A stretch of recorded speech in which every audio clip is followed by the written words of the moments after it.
할렐루야. 여호와의 종들아 찬양하라. 여호와의 이름을 찬양하라. 이제부터 영원까지 여호와의 이름을 찬양할다. 해 돋는 데서부터 해 지는 데까지 여호와의 이름이 찬양을 받으시리로다. 여호와는 모든 나라 위에 높으시며 그 영광을 위에 높으시도다. 하나님은 영이시니 예배하는 자가 신령과 진리로 예배할지니라. 아멘.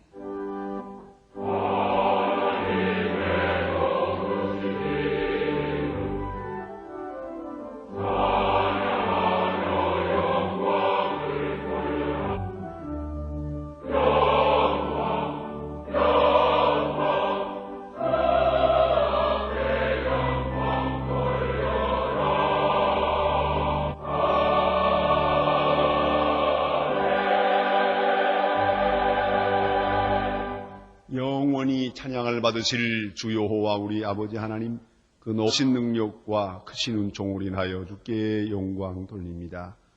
죄와 사망에서 우리를 건지신 주 예수 그리스도의 구속의 은혜를 길이길이 찬양하오고, 오늘도 우리와 함께 하시며 날마다 새롭게 하시는 성령의 교통하심을 인하여 찬송을 부릅니다. 성부, 성자, 성령의 세세 무궁토록 영광이 있을지어다. 아멘. 같이 고개 숙이셔서 겸손한 마음으로 참회의 기도를 드리겠습니다.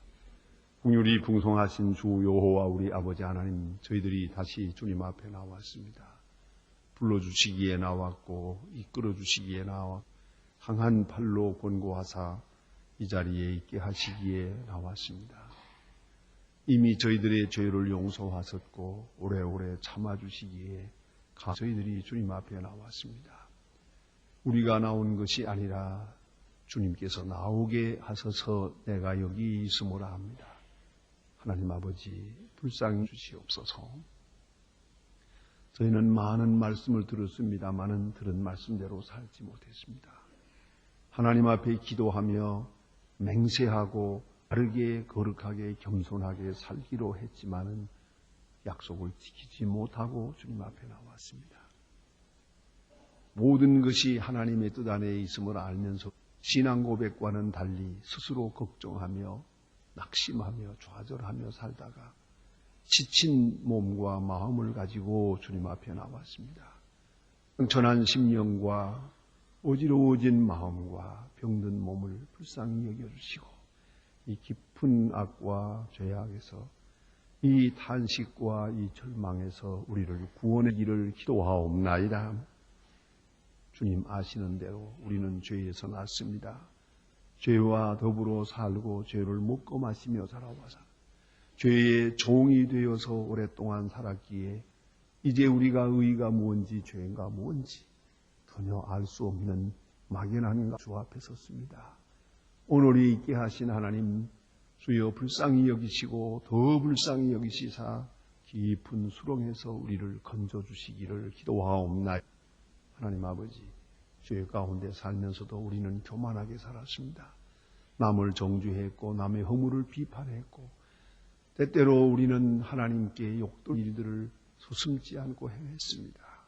주여 불쌍히 여겨 주시옵소서. 배고픈 자를 먹이지 않았고 섬겨야 할 시간에 섬김 받으려 했습니다.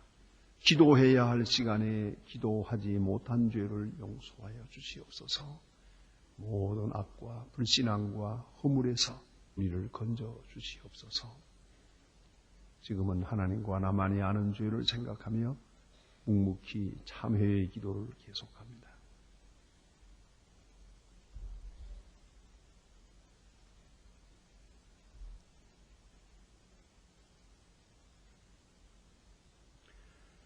그리스도께서 하나님 곧 우리의 뜻을 따라 이 악한 세대에서 우리를 건지시려고 우리 죄를 위하여 자기 몸을 들이셨으니 그러므로 주 예수 그리스도 안에 있는 자에게 결코 정죄함이 없느니라. 아멘. 오늘 우리에게 주시는 귀한 하나님의 말씀은 신약 성경 빌립보서 1장 19절로 20절 말씀 되겠습니다. 신약 성경 318면입니다. 신약 성경 318쪽이나 빌립보서 1장 19절로부터 봉독합니다. 이 계시의 말씀을 봉독할 때에 살아계신 하나님의 음성 다 함께 들으실 수 있기를 바랍니다. 이것이 너의 간구와 예수 그리스도의 성령의 도우심으로 내 구원에 이르게 할 줄 아는 고로 나의 간절한 기대와 소망을 따라 아무 일에든지 부끄럽지 아니하고 오직 전과 같이 얌전히 담대하여 살든지 죽든지 내 몸에서 그리스도가 존귀히 되게 하려 하나니 이는 내게 사는 것이 그리스도니 죽는 것도 유익함이나. 아멘.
지난 주간은 꼬가 무언 짓인지 모르는 사람들도 골프 이야기로 마음이 들떴던 한 주간이라고 생각이 됩니다. 우리의 자랑스러운 대한의 딸 21살 박세리가 이렇게 최연소자로 8년 LPGA 챔피언십에 나가서 이 세계적인 경기에서 1등을 했다고 하는 아주 자랑스럽고 우리가 함께 기뻐해야 될 일이었습니다. 모든 것이 다 심체되어 있지만 이런 일로 인해서 우리가 다 같이 기뻐했던 일들을 지금도 여러분이 생각하고 계실 겁니다. 이 골프에 이겼다는 그 얘기를 이렇게 화제로 돌려서 즐겁게 얘기하고 있었더니 저희 교회 집사님 한 분이 제게 얘기를 해 주었어요. 저는 골프를 모르거든요. 그런데 그분은 골프를 잘 하시는가 본데, 목사님, 골프에는요 필수 요소 3가지가 있습니다. 3C라고 그래요. 그거 뭐냐고 그랬더니 confidence, concentration, courage. 이 3이 있어야라. 그래서 내가 그랬습니다. 뭐 골프만 아니지 모든 일이 그렇지 라고 대답했습니다. 모든 일에 confidence, 안정이 필요합니다. 자신감이 있어야 됩니다. 마음이 안정되고야 뭐예요? 마음이 술렁술렁하면 안 되고 정욕으로 부글부글 끓으면 안 되고 흔히 말하는 대로 한에 맺힌 사람 그거는 몸도 다 썩어버리고 맙니다. 안 됩니다. 마음이 평안하고 안정된 가운데 있어야 된다. 그건 운동하는 데 기본적인 거죠. 그리고 concentration, 집중력이라는 건 대단히 중요합니다. 공부할 때도 시끄럽든 말든 나는 집중. 공부하는데도 워밍아웃이라는 게 있는 겁니다. 그래서 공부를 쉬면 안 되는 거예요. 며칠 동안 쉬고 나서 책을 보려고 그러면 집중이 안 돼요. 계속 공부를 해야 아무리 시끄러운 가운데도 책만 들면 집중이 되는 거예요. 모든 일에 집중이 필요합니다. 보면 예배 드리는 데서도 그렇게 뭐 어디가 가려운 데가 많은지 그냥 그런 사람들이 있어요. 다른 사람까지 혼란하게 만들어. 집중이 없어요. 총집중을 해야 됩니다. 집중력. 그래서 운동하는 사람 옆에서 누가 뭐 어떤 옷을 입었든지 누가 카메라를 들여대든지 잘한다 못한다 흉을 보든지 말든지 상관없어요. 난 나대로 집중해야 돼요. 3번째가 용기입니다. 용기는 내 뿌리입니다. 용기가 없으면 안 돼요.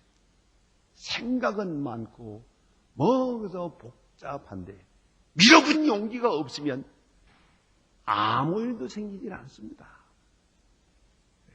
마지막 모든 것은 용기로 결판을 내는 것이옵시다. 그 21살의 그 아가씨가 그 용기가 대단해요. 훌륭했어요. 롤로메이라고 하는 게 저명한 정신분석학자가 창조와 용기라고 하는 책에서 용기가 무엇인가를 나름대로 설명을 하는데 용기라고 영어로 courage라고 하는 어원을 불어 girl라고 하는 데서 찾는다고 그럽니다. 그 심장이란 뜻이에요. courage거든요. 심장이다. 심장. 그게 용기란 말이에요. 이게 무슨 말입니까? 사람의 온 몸에 지체가 있어요. 눈도 있고 귀도 있고 코도 있고 발도 있는데 모든 기능이 다 제대로 되어 있지만은 심장에서 피를 뽐뿌지게 해주지 않으면 소용없는 길. 안 그렇습니까? 요새 그래서 심근경색이라고 하는 병이 과거보다 요새는 2배나 많다는데 그건 뭐냐면 심장이 나 이제 그만둬 그 소리예요.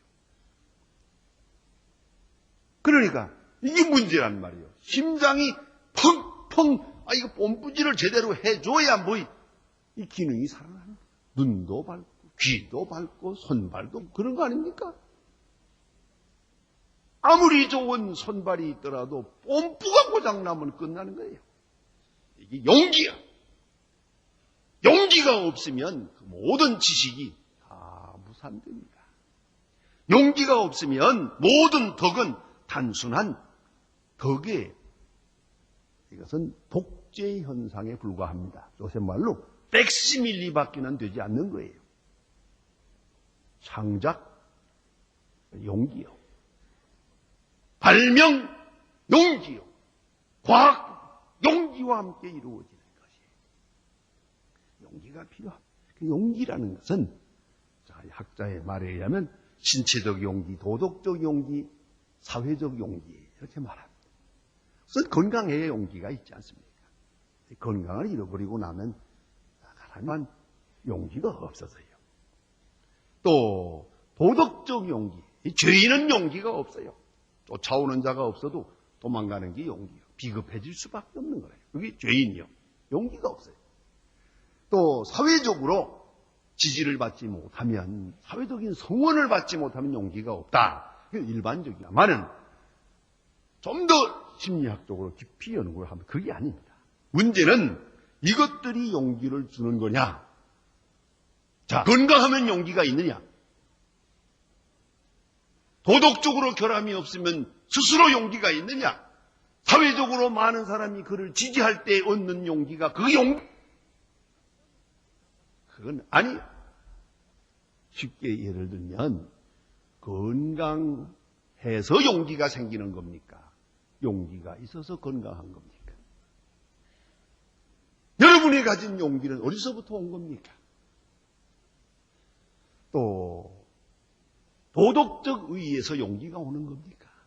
아니, 용기가 있기에 불의를 물리치고 도덕적으로 건강할 수 있는 겁니까? 사회적으로 지지해주고 사회가 나에게 용기를 주는 겁니까? 아니면 용기가 있어서 사회 개혁을 하며 밀어붙이면서 사회의 질서를 개혁해 나갈 수 있는 겁니까? 무엇이 먼저입니까? 옛날에는 덕목을, 특별히 동양에서는 인의예지를 많이 말합니다. 그런데 어느 어떤 분은 하나 더 붙여서 인의예지신 이렇게 말했습니다만, 서양 사람 대체로 지인용을 말합니다. 용기를 덕목으로 생각합니다. 깊이 생각해야 할 문제입니다. 신학자 실릭은 그의 Courage to Be라고 하는 소위 존재의 용기라고 하는 그런 책에서 신앙을 정리할 때 이렇게 말하는 걸 볼 수 있습니다. 그럼에도 불구하고 라고 하는 진리를 받아들이면서 용기인 것이다. 그럼에도 불구하고 nevertheless 거기에 생명적 용기가 있는 그 신앙적 용기입니다. 병들었습니다. 그럼에도 불구하고 용기가 있어요. 사업은 무너졌어요. 그럼에도 불구하고 두려워하지 않아요. 그런 거로 역시 용기. 생명력이요, 생명력은 역설적인 것이에요. 환경에 매이는 것이 아니에요. 어디에 끌리는 거 아니에요. 어떤 의미에서 스스로 존재합니다. 이야말로 독보적인 생명력입니다. 여러분 다 아시지 않습니까? 어떤 때는 뭐 돈이 있어서 용기가 있지만은 어떤 때는 아무것도 없어도 용기가 있어요. 그럼에도 불구하고 모든 일에서 그럼에도 불구하고 하는 그 신앙적 메시지를 받아들이고 그 다음에 다시 그럼에도 불구하고라고 하는 세계로 자기를 밀고 나가는 것이에요. 그것이 용기예요. 없으나 용기가 있어요. 넘어져서 일어나요. 낙심하지 않아요. 세계가 아무리 혼돈해도 그는 빛을 바라보고 있어요. 용기요. 이 사람들을 가만히 역사를 더듬어 보면 그들이 전쟁에 나갈 때 무슨 힘으로 나간다. 이스라엘의 전쟁 사람은 간단합니다. 적이 얼마냐? 상관없어요. 전략이 어떠냐? 환경이 어떠냐? 아무 상관도 없어요. 심지어는 아군이 전력이 어떠냐? 그거 전혀 관계가 없습니다. 오로지 저들의 용기는 딱 두 가지. 하나님이 우리와 함께 계시다. 하나님이 우리와 함께 하시다면 no problem. 그러면 그건 이긴 거예요. 그거는 충천하는 용기가 있는 것이고요. 거기서 힘이 솟아오르는 거죠. 나는 현실적으로 저들을 내 손에 붙였다. 저 원수를, 저 미디안을 내 손에 붙였다. 내 손에 졌다라고 하는 하나님의 약속. 이것만 떨어지면 이젠 전쟁은 이겨놓은 겁니다. 용기가 충천하고 용기로 물어붙였어요. 그들은 승리를 누릴 수가 있었습니다. 그것이 이스라엘의 용기의 뿌리입니다. 오늘 본문 말씀은 사도 바울이 절대적 용기를 말합니다. 그는 대단한 사람입니다. 그러나 그는 한평생 평안하게 살지 않았습니다. 그러고 지지받은 것도 아닙니다. 많은 비난을 받아가며 살았습니다. 그가 괴로웠던 것은 환경이나 혹은 예수 믿지 않는 이방 사람들로 인해 괴로워한 게 아닙니다. 하나님을 믿고 하나님을 섬기는 사람들이 그를 핍박했습니다. 이 속에서 그는 갈등도 있었고 고통도 있었습니다. 이 모든 것을 극복하고 용기의 사람으로 살아갑니다. 그 용기가 어디서 온 것이냐는 겁니다. 오늘 본문에 자세히 말해주고 있습니다. 사도 바울의 신앙적 용기, 그 뿌리는 여기에 있습니다. 그의 믿음입니다. 이 믿음, 구속받은 믿음이요, 죄사함 받은 믿음이요, 하나님의 능력을 믿는, 지혜를 믿는 믿음이지만 뭐 그런 이야기가 아닙니다. 일반적인 얘기가 아니고 바울만이 가졌던 특수한 용기 뿌리가 되는 믿음은 뭐냐 하면 이것입니다. 내가 하나님의 일을 하는 것이 아니라 하나님의 일에 내가 고용되고 있다고 하는 믿음입니다. 이 점을 잊지 말아야 합니다. 섣불리 생각하지 마세요. 내가 하는 거 아니에요. 하나님이 하시는 거예요. 내가 만백성의 복음을 전하고 있는 게 아니에요. 하나님의 구원의 역사와 그 높은 경륜이 있어요. 만백성을 구원하고 이방인을 구원하시려고 하는 하나님의 있는데 그 큰 하나님의 역사 속에 내가 고용되어 있어요. 사도 바울은 말합니다. 그리스도께 잡힌 바 된 나라고 한 내게 주신 경륜을 따라 내가 사도가 되었노라. 내게 주신 경륜을 알고 있어요. 그런 거로 용기가 있어요. 왜? 나는 무너져도 하나님 무너지지 않아요. 나는 실패가 있어도 하나님께는 실패가 없어요. 그걸 알고 있기 때문이에요. 내가 감옥에 있든지 감옥 밖에 있든지 일이 잘 되든 안 되든 문제가 되질 않습니다. 그는 많은 속에서 경험했습니다. 특별히 빌립보 1장 12절에서 말합니다. 나의 당한 일이 복음의 진보가 된 것을 너희가 알기를 바란다. 그가 3년 동안이나 그대로 처박혀서 재판도 없이 고생을 합니다. 답답하고 괴로웠습니다. 로마로 오면서 배가 파손되고 많은 어려움을 겪었습니다. 그 많은 환난과 고통과 비난 속에서 오묘하게도 나의 당한 일이 복음의 진보가 됐어요. 여기서 조금씩 깨닫게 됩니다. 하나님의 크고 놀라운 역사와 그 능력의 경륜 속에 내가 있구나. 그런 거로 그런 용기에 서였습니다. 너무 죄송한 얘기입니다만은 제가 자주 북한을 들어가는데 옛날에 갔다 온 사람들은 가끔 그런 얘기를 해요. 목사님 그걸 뭘 한 번 갔다 오시지 또 그걸 어려운 데를 그거 많은 문제가 있어요. 그거 무섭지 않아요? 그래서 제가 아니요. 제가 가는 용 다른 데 있는 게 아닙니다. 내가 가는 게 아니고 하나님이 나를 쓰신다고 믿기 때문입니다. 하나님 나를 통해 역사한다고 믿기 때문에 그것이 나로 하여금 일을 가능하게 하는 겁니다. 여러분 누구나 마찬가지입니다. 하나님의 큰 구원의 사역 속에 그 속에서 내가 지금 쓰여지고 있어요. 그런 거로 그는 용기에서 되었다고 말합니다. 둘째는 오늘 본문을 자세히 보면 확고한 목적입니다. 실패는 죄가 아닙니다. 목적이 잘못된 것이 죄입니다. 우리가 지난날의 정치국 안에 모든 사람들이 반성해야 될 것은 바로 목적에 대한 재조명입니다. 돈을 누구를 위해 벌었습니까? 사업을 누구를 위해 했습니까? 내가 하고 있는 이 일이 도대체 목적이 무엇이냐고요. 생각하고 보면 너무나 처절하고 너무나 유치하고 나 비겁했었어요. 목적이 한심했어요. 아니 그렇습니까? 스스로 물어보세요. 공부하는 아이들 보고 너 왜 공부하느냐고요. 제대로 대답하는 놈이 있나? 한심합니다. 그러니 공부가 되겠어요? 너 왜 이렇게 아침부터 밤까지 이러냐? 아니, 잘못된 거죠. 어느 어머니가 딸이 좀 피아노 소질이 좀 있다고 그래가지고 피아노를 쳐라. 그래, 인류대학을 나오고 줄리아드 대학에 갔어요. 줄리아드를 마쳤답니다. 졸업장을 딱 갖다가 어머니 앞에 딱 갖다 놓고 하는 말이 어머니 소원을 이루어 드렸습니다.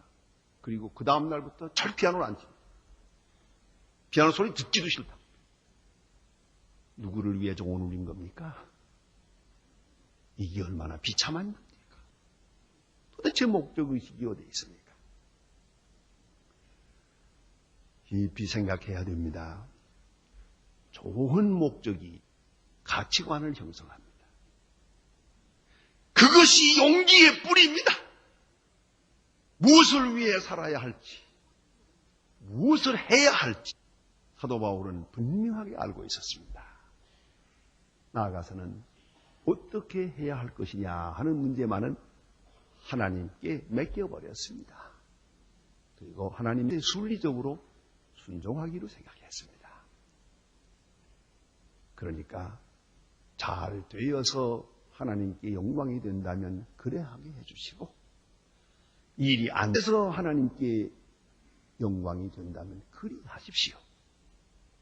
내가 감옥에 있어서 하나님께 영광이 된다면 그리하시고, 감옥에서 나가서 하나님께 영광이 된다면 언제든지 그저 그리하십시오. 목적이 뚜렷하기 때문에 아무 일에도 흔들림이 없었습니다. 용기가 있었고요. 또 오늘 본문의 더 감격스러운 말씀은 소망과 기대에 따라 나는 아무 일에든지 부끄럽지 않은 말을 합니다. 많은 사람들이 소망과 기대는 있어요.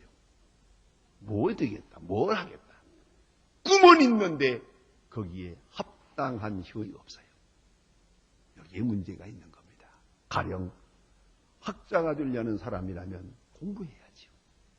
공부도 안 하면서 학자만 되겠다고 하고, 자, 사업가가 되겠다고 하면서 게으르고, 건강을 바라면서 절제하지 않고 어떻게 했습니까? 나는 어느 답답한 고등학교 3학년 학생을 상담해 본 일이 있습니다. 몸이 약해요. 근데 의사는 병이 없대요. 근데 본인은 병들어 죽겠대요. 아주 심리적으로 복잡한데 얘가요, 아침 식사를 새로 2시에 합니다. 밤에는 이거 하고 저거 영화 보고 뭐라고 하다가 늦게 자고는 도대체가 점심시간에 아침을 먹어요. 그래서 너 정말 병 낫기를 바라느냐 하고 물었더니, 목사님 무슨 말씀을 그렇게 하십니까? 병 낫기를 바라는 놈이 그 모양이냐? 너마 일찍 일어나 그랬어요. 생각해보세요. 건강하기를 바라는 사람이 늦잠을 자요? 이게 말이 안 되잖아요. 소망과 기대가 아니면 그 기대에 합당한 오늘이 있어야 될 거 아니에요. 우리는 현실을 극복하겠다고 하면서 여전히 게을러요. 여전히 비례요. 여전히 잘못돼요. 무엇을 바라고 있습니까? 소망과 기대는 꿈이 아니에요. 기대에 합당한 옷을 써야지. 그 기대에 비추어서 부끄러움이 없어야지. 자, 보세요. 무지해도 안 되고 무능해도 안 되고 게으른 거, 할 수 있는 거 안 했으면 안 되지 않습니까? 소망과 애를 바라보며 부끄러움 없는 현실, 부끄러움 없는 나 자신이 되었는가 말입니다. 여러분, 사업에 실패해서 지금 내가 이렇게 괴로운 게 아닙니다. 문제는 부끄러운 일이 너무 많아요. 내가 어느 재벌 보고요. 야구를 해보겠어요. 그 온 집안 식구가 다 믿는데 본인 하나만 안 믿어요. 사면 초갑니다. 이제 죄송하지만 회장님 돌아가시면 내가 장례되었는데 나와야 될 거 아닙니까? 뭐라고 한지 아십니까? 제가 교회 안 나가는 게 소망교회를 위해서 좋을 겁니다. 왜요? 영감택이 못된 짓 많이 하다가 천당 안 가고 싶은가 보지. 부끄러운 일이 많아서. 교회에 가기에는 부러운 일이 많아서. 여기에 문제가 있는 거예요. 소망과 기대를 따라 부끄러움이 없다. 그래야 용기가 있는. 고개를 들 수 없는데 무슨 용기로 버티겠어요? 또한 오늘 본문에 보니 죽는 문제를 해결했습니다. 사람이 뭐니 해도 죽는다는 문제를 딱 해결하고 살아야 명랑합니다. 그 죽을까 해서 벌벌 떠는 거 그건 꼴 못 봅니다. 여러분 그 병원에 가서 진찰하고 그럴 때 너무 그렇게 벌벌 떨지 마세요. 그 유치해서 못 봅니다. 옆에서 보는 사람이 딱해요. 좀 당당하세요. 아무 때라도 갈 건데 뭘 그러노? 그렇지 않습니까? 좀 더 명랑하게 죽음을 맞읍시다. 아주 중요한 것이에요. 그런데 죽음의 문제를 해결하고 사도 바울은 살든지 죽든지 상관없어요. 늘 우리 교인들과 같이 새벽 기도회 때 가끔 기도합니다만은 하나님 죄송스럽지만은 하나의 소원이 있다면 오래 사는 거 바라지 않습니다. 그러나 죽는 아침까지도 새벽 기도에 나오게 해주세요. 새벽 기도 나오고 그리고 그날 죽게 해주세요. 그 오랫동안 누워가지고 여러 사람이 신지고 뭐 그런가 더구나 식물인간 돼가지고 몇 년 가면 그 큰일입니다. 그렇게 하지 말고 그저 깨끗하게 아무 때라도 좋으니까 하나만 소원을 이루어주세요. 새벽 기도 인도하고 기도한 그날 요단강 건너가게 해주세요. 아주 간절한 소원입니다. 하나님 들어줄 걸로 믿습니다. 죽음 문제를 딱 결론을 짓고 사세요. 써놓고 그리고 사세요. 그래 용기가 있지. 발발발발 떨고. 그거 되겠습니까? 어떤 사람 비행기 타가지고 물도 안 마시고 식사도 안 하고 뻥 뜨고 있더라. 자주도 않고 눈 동그랗게 뜨고. 죽을까봐 걱정이 됐어요. 그래서 내가 죄가 많군요 그랬더니 많다고 그러더라고요. 죄가 많다. 여러분 죽음의 문제의 해결이 얼마나 멋진지 아십니까? 그러고 나면 자유하게 됩니다. 죽음과 종말을 주께 맡기고 삽니다. 사도 바울은 그래서 죽어서 주님 앞에 가면 좋고 좀 더 있어도 좋고 If it's Christ to die is gain. 사는 것이 그리스도요 죽는 것도 유익하다. 죽음의 문제를 딱 끊어놓고 주님 원하시는 대로 며칠을 살지도 한 만큼 살게 해주세요. 그리고 갑니다. 이래 용기가 있는 것이에요. 현대에 있어서는 세 가지가 필요하다고 하는데요. Significance, security, belongingness. 세 가지를 말하는데요. 자, 의미가 없어요. 허무에 빠지지요. 안보가 없어요. 하나님 믿고 살면 걱정할 거든요. 소속이 없어서 방황하는데 우리는 그리스도께 속한 사람들이에요. 그리하여 그 용기가 있는 것이고 또 내 몸에서 그리스도가 존귀케 한다. 몸이라는 말은 소마타 그런 말입니다. 이것은 바디를 말하는 것인데 사도 바울의 신학에서는 중요한 용어입니다. 구체적인 생활이에요. 그래서 로마서 12장에 보면은 몸으로 산 제사를 드리라 그럽니다. 구체적이고 현실적인 생활입니다. 내가 사는 구체적인 생활, 내 생각만이 아니고 구체적인 육체적 생활 속에서 그리스도가 존귀하게 되기를 바랍니다.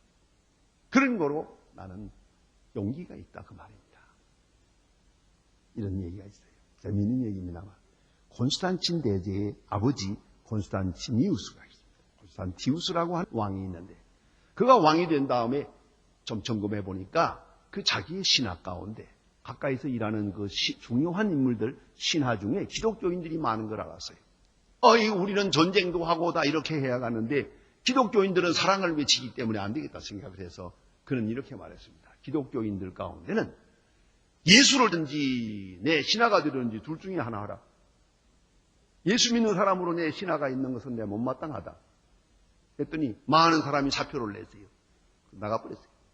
그런데 분명히 기독교인으로 자기가 알고 있는데 안 나가고 그대로 이 자리에 앉아있는 분들이 있어요. 그 자리를 지키기 위해서. 며칠 생각한 다음에 콘스탄티누스가 이렇게 얘기했다고 합니다. 자기가 믿던 신조와 그리스도께 대한 신앙을 배신하는 사람은 나의 신하가 될 수도 없어. 그런 거로 예수 믿는 사람으로 여기 남아있는 사람들은 다 면직이다. 그리고 그리스도께 충성하는 사람은 나도 충성할 거요. 그 사람들 데려오라. 사표 낸 사람은 들어가서 일하고 안 내고 맹기작거리던 사람은 밑둥거리던 사람은 다 쫓겨났다. 역사적 얘기입니다. 그렇습니다. 그리스도께 충성하고 담대할 때 모든 일에 용기가 있고 창의력이 있습니다. 여러분 아시는 대로 오순절이라니 뭡니까? 오순절 성령 강림 충만했는데 달라진 게 없습니다. 세상 상황은 어렵고 핍박은 많고 경제, 정치, 문화 아무도 달라진 게 없습니다. 지식도 달라진 게 없습니다. 오직 하나 제자들의 마음속에 용기가 생겼습니다. 신앙적 용기. 이것이 성령 충만한 결과입니다. 이로써 크고 놀라운 역사를 창조하게 된 것입니다. 절대적 용기. 그것이 길이 되고 지혜가 되고 그리고 삶의 역사가 된다는 걸 잊지 말아야 하겠습니다.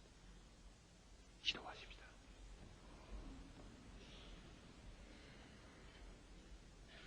하나님 아버지, 우리가 많은 어려움을 겪고 있지만 그러나 부끄러운 일이 많음을 인하여 하나님 앞에 기도합니다. 우리를 불쌍히 여기시고 새로운 용기, 새로운 지혜의 사람들이 되게 하옵소서. 그리하여 새로운 역사를 창조하는 역군이 되게 하옵소서.